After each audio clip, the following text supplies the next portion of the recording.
Hi, George here with a quick and easy Affinity Pixel color grading trick. This is version 3 of Affinity. This also works in version 2, and it's called Affinity Photo in that earlier version.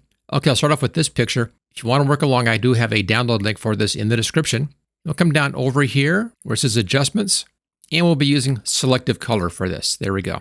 Like I said, this is a real fast and easy trick. The first thing you want to do is to set the reds here down to neutrals, and then take the cyan slider and boost it up quite a bit to get that nice cyan look that you want in the back. You can do other adjustments in here if you want to as well. It's up to you. Maybe a little bit more magenta, is a bit of a darker blue. With a real nice cinematic blue effect in the background, kind of giving the whole picture this cinematic blue wash. And we don't want that on her face. We want to bring that back again, back towards more normal settings. And it's fairly easy to do because flesh tone is mostly reds, maybe a little bit of yellow. So let's go over here to our color again, and let's set this at the reds, and then we'll just back off on the cyan.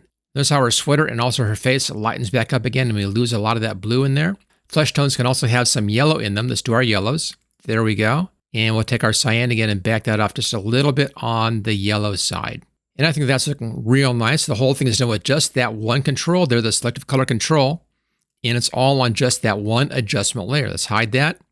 There's the original.